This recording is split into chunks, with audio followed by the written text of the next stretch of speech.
Bine ai venit la emisiunea Brands at Work. Ești antreprenor și dorești să afli ce este nevoie să faci pentru a avea succes din perspectiva brandului personal și al brandului de companie? Atunci acest podcast, susținut de Cristina Norocel și Adrian Burlacu, este exact ce ai nevoie. Despre ce ne vor vorbi astăzi vom afla în câteva momente.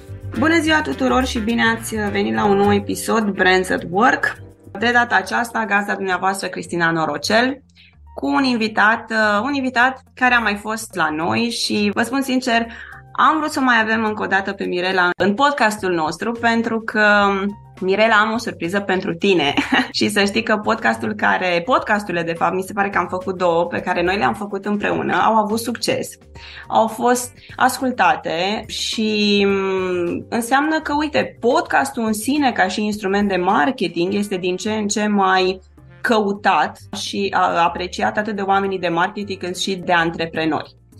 Astăzi aș vrea să discutăm un topic și mai interesant și mai fierbinte și care, îți spun sincer, pune foarte multe bețe în roate, atât nouă ca și oameni de marketing, cât și de partea cealaltă, a freelancerilor, a antreprenorilor, pentru că îmi dau seama că toată lumea știe ce înseamnă SEO, dar așa la nivel de, știu că înseamnă Search Engine Optimization, dar nimeni nu cunoaște de fapt în profunzime cum se face, exact ce presupune acest SEO, cine are nevoie de SEO, în ce etapă a business-ului avem nevoie de SEO, pentru că hai să fim realiști, nu avem nevoie în fiecare etapă de SEO. În ce sens? În sensul în care, în momentul în care ai un buget mic, s-ar putea să ai alte acțiuni mai interesante sau care îți aduc bani mai rapid, pentru că tu ești într-o etapă de supraviețuire, decât să te duci înspre SEO. Și cumva, de asta te-am invitat. Apreciez și îți mulțumesc foarte mult că ai răspuns încă o dată pozitiv invitației, pentru că știu că pe lângă partea de podcast, tu ești expert și în această zonă de SEO. Da, așa e, mulțumesc foarte mult pentru invitație sau reinvitație în podcastul Brands at Work. Într-adevăr, core business-ul este pe parte de SEO, podcastul este, să spunem așa, un new baby în afacerea noastră, pentru că sunt pasionată de podcast de foarte mult timp. Mă bucur că interviurile pe care le-am făcut și episoadele pe care le-am făcut despre podcast au fost ascultate. Asta înseamnă că lumea vede podcastul ca un canal nou de promovare și în orice business știm foarte bine că piața se mișcă continuu și atunci trebuie să fii cu un ochi și pe ceea ce este evergreen în afacerea ta, dar și cu un ochi pe ceea ce este în trend și poate să devină un lucru de bază. Podcastul cam în direcția asta este. SEO pe partea cealaltă face parte din acele strategii de evergreen a oricărei companii. Cum ai spus tu foarte bine, SEO toată lumea știe, să știi că nu chiar toată lumea știe. Sunt destule persoane pe care le-am întrebat și au auzit de termenul de SEO, dar nu au auzit că SEO este o abreviere, cum ai spus tu, Search Engine Optimization, adică nu știau ce înseamnă, au auzit și că e ceva legat de Google, cam așa, în mare parte, cam asta e basic-ul de plecare în direcția asta. Într-adevăr, sunt unii care știu puțin mai multe, face parte din o tactică de business evergreen, spun eu, și o să menționez la un moment dat de ce consider că este evergreen. Este ceva de care compania, oricărui antreprenor are nevoie, trebuie să o stăpânească destul de bine, ar trebui să o utilizeze ca orice canal de marketing. Nu neapărat antreprenorul ar trebui să știe toate detaliile, pentru că atunci când vorbim de SEO, sunt foarte multe lucruri mărunte, detalii. Nu cred că o să ne ajungă, să spunem așa, 2 episoade, doar acum așa scrijelim puțin din partea asta, pentru că el are nevoie să cunoască acest esențial despre care o să vorbim noi în aceste episoade, astfel încât să știe ce să caute, cum să se uite și cum să interpreteze și să înțeleagă importanța SEO. În rest, detaliile ar trebui să le paseze ca responsabilitate oamenilor din echipa de marketing sau, evident, unei companii să externalizeze serviciul și să dea lucrurile unei companii specializate. Dar da, sunt de acord cu tine când spui că SEO este un termen pe care toată lumea îl consideră așa puțin un bau-bau și nu-l cunosc foarte bine, dar știu că este nevoie de el. Uh-huh. Și uite, acum că te-am ascultat foarte atentă și mi-am dat seama că îmi vin din ce în ce mai multe întrebări.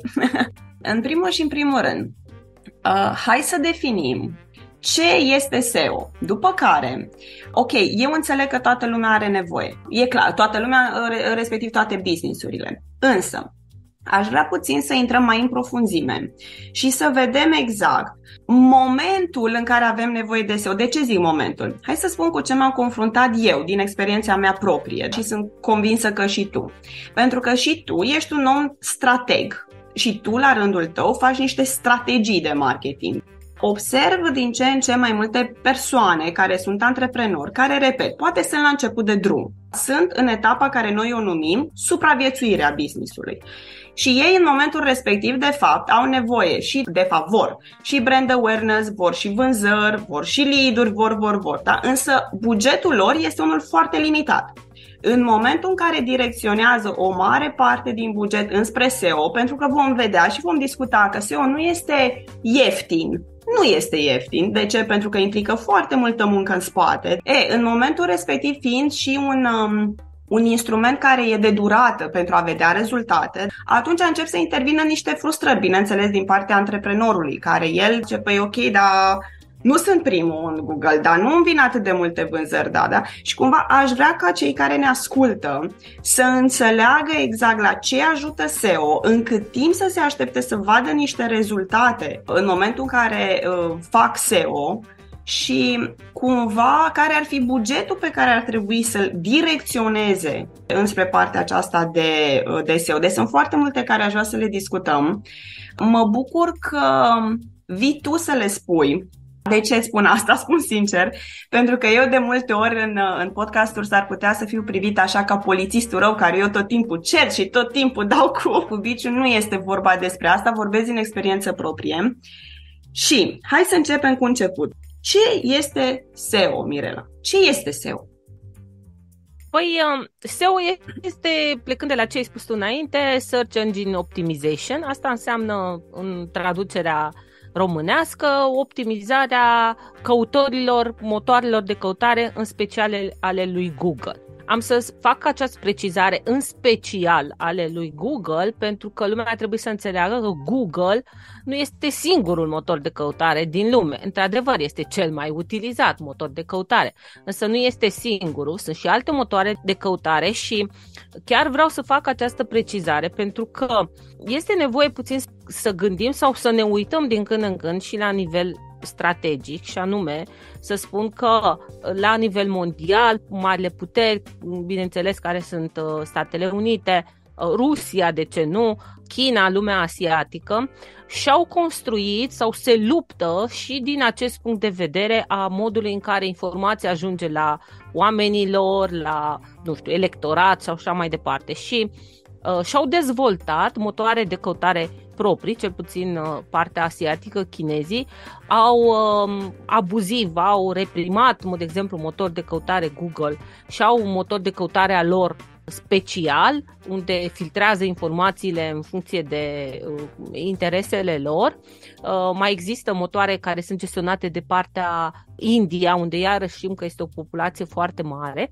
Deci chiar dacă de undeva privim că Google este motorul cel mai mare, sunt și alte motoare la fel de importante, mai ales dacă business-ul tău își dorește o extindere sau o dezvoltare sau își dorește să ajungă să fie cunoscut pe piețele respective, trebuie să ai în vedere și acest lucru. Dar revenind la basic-ul pe care trebuie să-l cunoască toată lumea, într-adevăr, Google este cel mai cunoscut. Acum, aș mai preciza puțin, înainte și de ce deschid aceste paranteze legate de SEO, ce este SEO, este faptul că vreau să remenționez, știu că am mai menționat și în episodul de podcast, oamenilor că marketingul este un instrument prin care intrăm în contact cu posibilii noștri cumpărători sau ținem legătura cu cumpărătorii noștri, îi ținem calzi, facem o grămadă de lucruri pentru ei, astfel încât ei să vină sau să revină la noi, dar ei nu fac vânzare. Marketingul nu face vânzare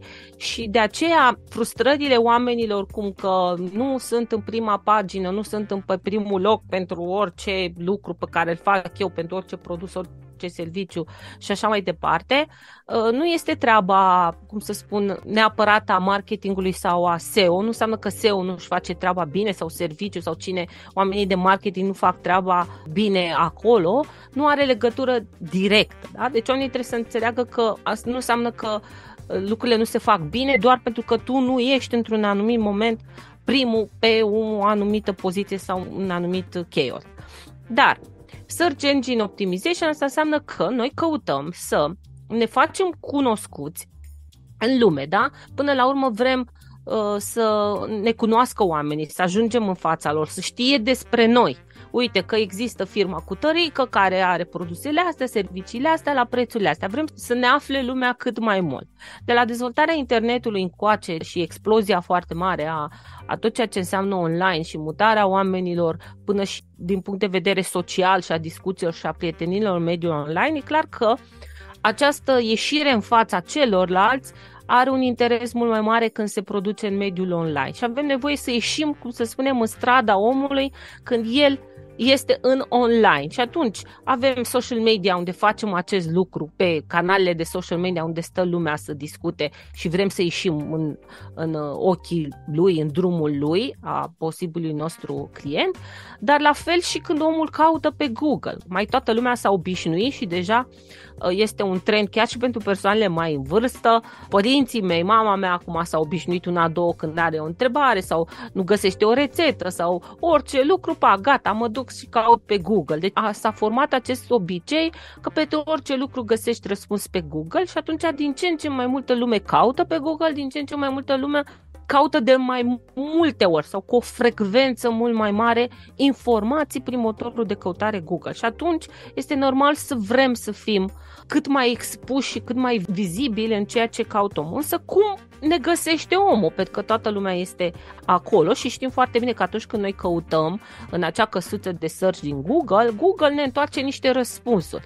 Cum știe Google că răspunsurile respective ar putea să fie bune pentru noi, că acolo vom găsi informații relevante, că de-aia ne ducem acolo să căutăm, da? Până la urmă să nu uităm că Google este un business și Google are interesul ca omul să vină și să revină de fiecare dată să caute informații și să utilizeze motorul de căutare, da? Să-l utilizeze pe el Google și pentru asta trebuie să se asigure că își satisface clientul, că îi vinde clientului său lucrurile pe care el le caută, ca orice business. Și atunci el trebuie să se asigure că în momentul în care clientul caută ceva, ceea ce el îi întoarce ca răspuns are cea mai mare relevanță pentru acel client al lui.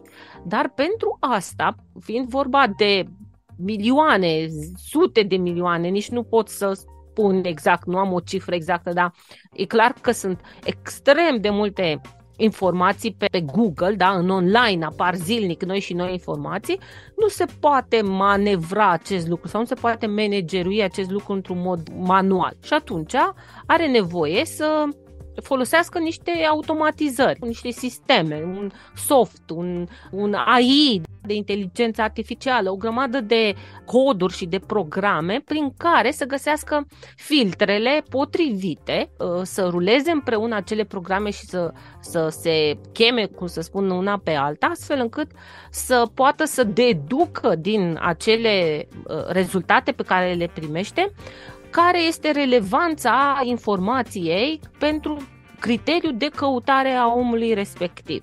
Și pentru asta a dezvoltat o grămadă de algoritmi. Lumea poate că știe, algoritmii Google, de căutare Google, după care el își face aceste, să spunem, ierarhizări. Și atunci a apărut inevitabil pe partea cealaltă controlul acestor algoritmi din punctul de vedere a business-ului. Ok, cum ar trebui să cunosc decât care sunt acești algoritmi al lui Google și să încep să-mi optimizez informațiile pe care eu le ofer. Și aici mă refer la informațiile din mediul online, da? Nu offline, tot ce ofer eu în mediul online, să le optimizez astfel încât să se transmită lui Google informația cât mai clară, astfel încât el să mă poziționeze în față.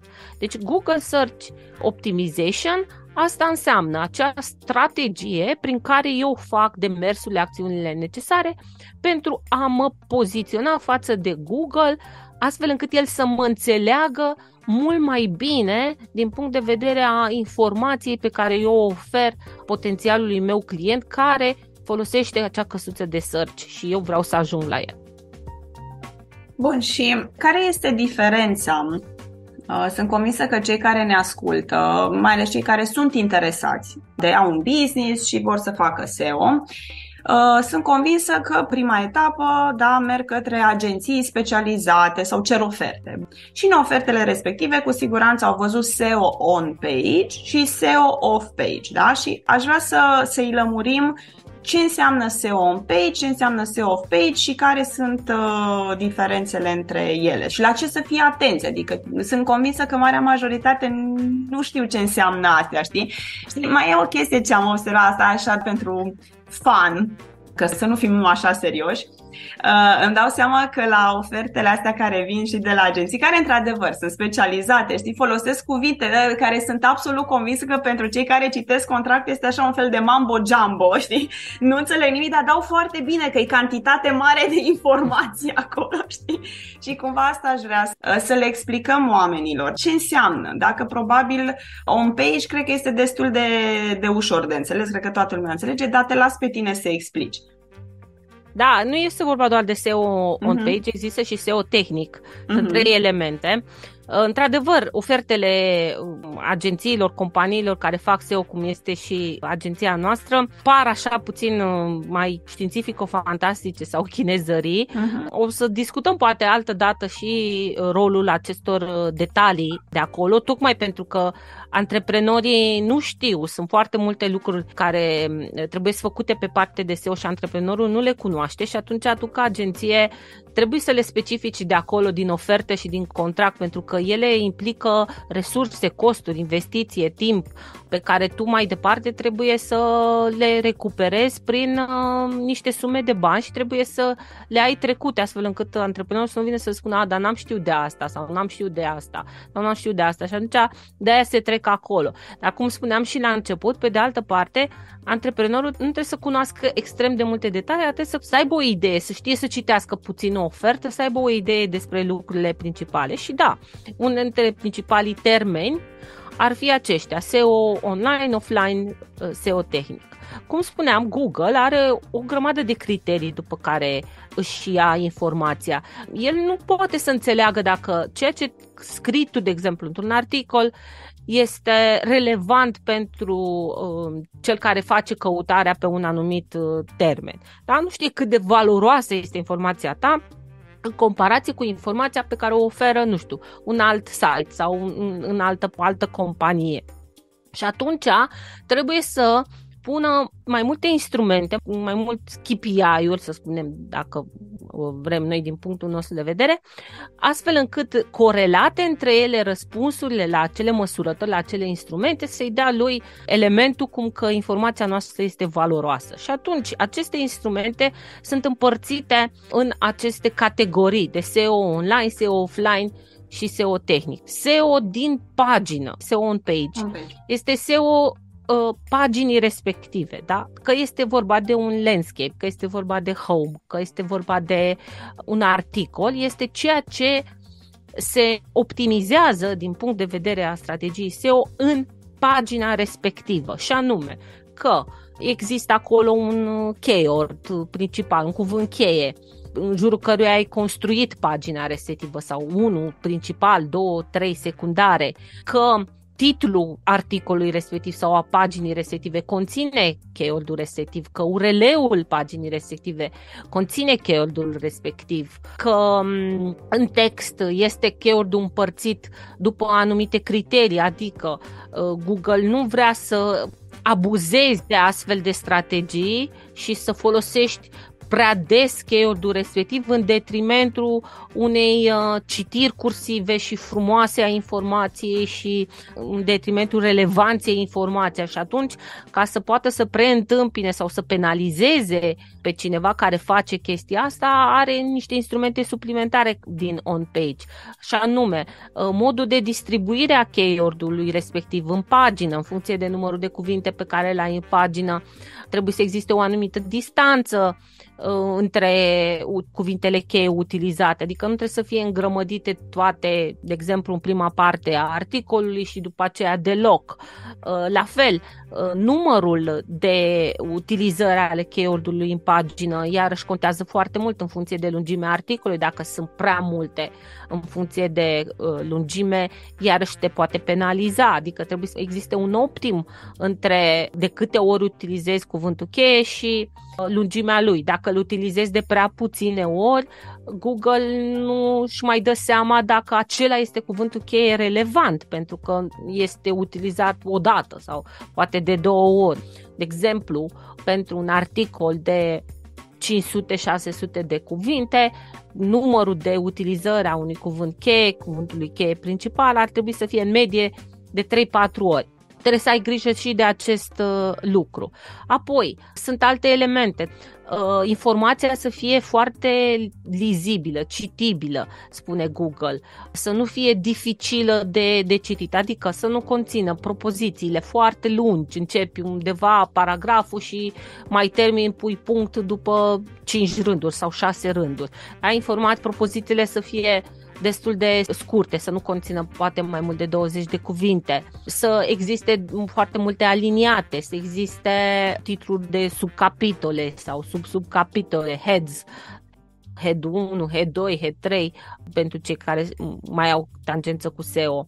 Poze, eventual, iarăși știm foarte bine că imaginile ajută foarte mult la transmiterea informației și la relevanța lor, mini-videouri sau link-uri către video, sunt aceste elemente care țin de SEO on-page. Acum, SEO off-page, o să întrebe lumea, bun, și SEO off-page ce e? Păi, SEO off-page se referă la legătura dintre aceste pagini, modul în care se leagă aceste pagini între ele, arhitectura, strategia de SEO, cum se construiesc keyword-urile unul pe celălalt. Poate vrei să fii mai relevant pe un cuvânt cheie care este foarte căutat de foarte multă lume și atunci nu ți este ușor să crești pe acel cuvânt cheie și pentru asta ai nevoie de mult mai multe materiale și informații care să trimită la o anumită pagină sau un anumit articol în care tu ai acest cuvânt cheie principal mai dificil de găsit pentru tine și să poți să construiești aceste legături. Asta se numește strategie de internal links odată, deci aici intră în SEO off-page, intră strategia de internal links, cum sunt legate, care este arhitectura linkurilor, cum se construiesc linkurile unele pe celelalte în cadrul site-ului și strategia de backlink-uri.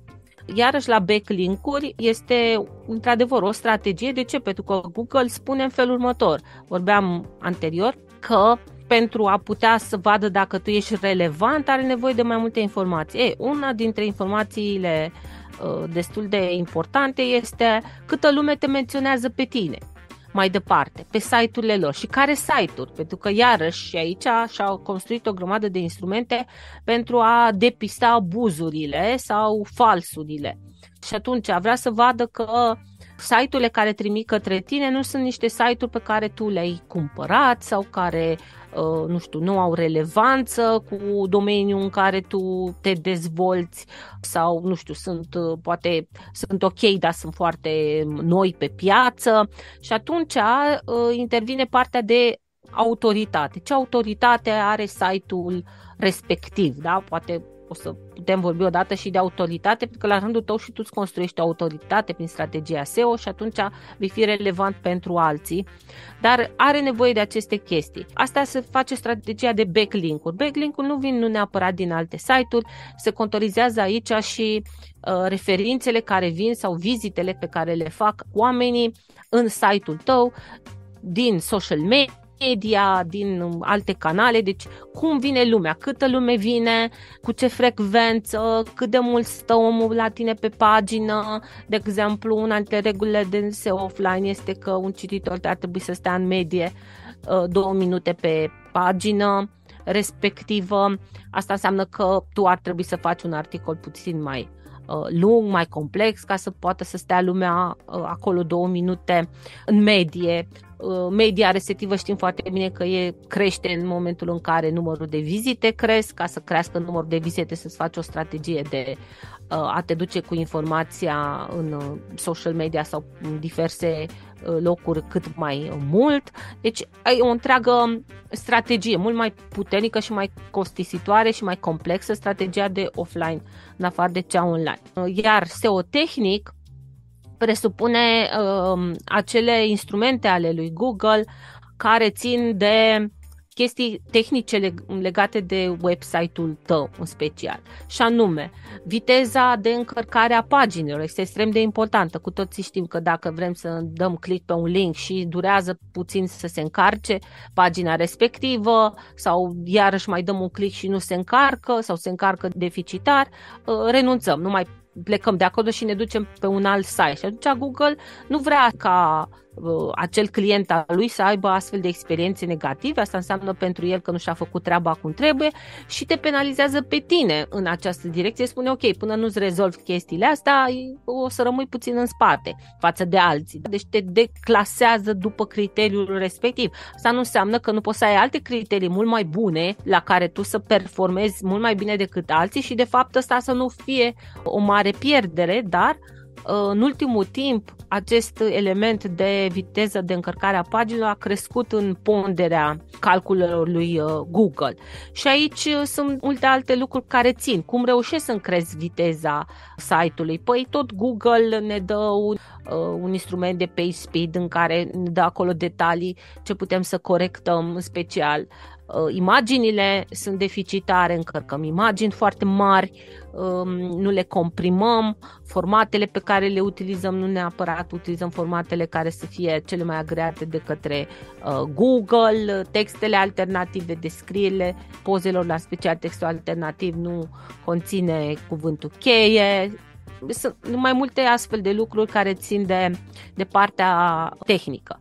Deci tot ce înseamnă SEO din punctul de vedere a construirii de strategii pentru a veni în întâmpinarea criteriilor lui Google sunt atât de multe și a fost nevoie să fie împărțite pe categorii pentru a putea să fie gestionate sau manageruite mai bine. De-aia a apărut această împărțire în SEO online, offline și SEO tehnic.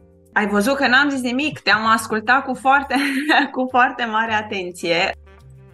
Interesant, da, uite, eu partea asta cu SEO tehnic nu știam că se numește așa, sinceră să fiu, știam bineînțeles tot de la tine, da, cu viteza de încărcare a site-ului, dar nu știam că îi spune parte SEO tehnic. Aș vrea în următorul episod, pentru că îmi dau seama că pentru cei care ne ascultă s-ar putea să fie o informație, poate pentru unii chiar nou-nouță și multă, și atunci aș vrea să-i las așa un pic să o digerem.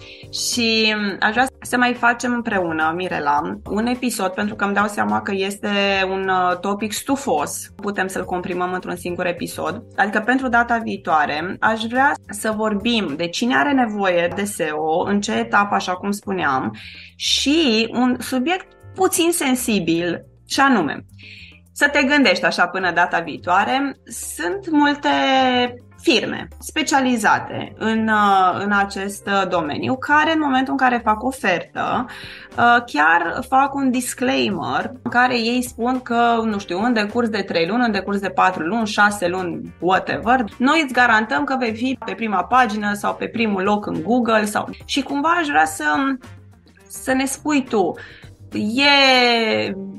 veridic, e posibil, este doar ceva ce utilizează aceste firme pur și simplu pentru a semna contractul. Bineînțeles, deci eu pur și simplu deschid topicul, nu sunt expert în SEO, de aceea te și întreb pe tine. Aș vrea puțin că cei care ne ascultă, dacă văd astfel de oferte, să știe și ei mai departe, este ok, nu este ok, este fezabil, nu este fezabil, în ce condiții este fezabil. Chiar am văzut un astfel de ofertă în care chiar se oferea această garanție, pot să o numesc garanție, cred că, nu? Da, această garanție în care, uite, dacă în 4 luni nu ești pe prima poziție, noi îți dăm banii înapoi. Și mi s-a părut, sincer, ți se poate părea interesant din punct de vedere al antreprenorului, normal că ți se pare interesant o astfel de ofertă, dar aș vrea să discutăm în episodul următor la ce să fim atenți sau dacă chiar este fezabil o astfel de ofertă.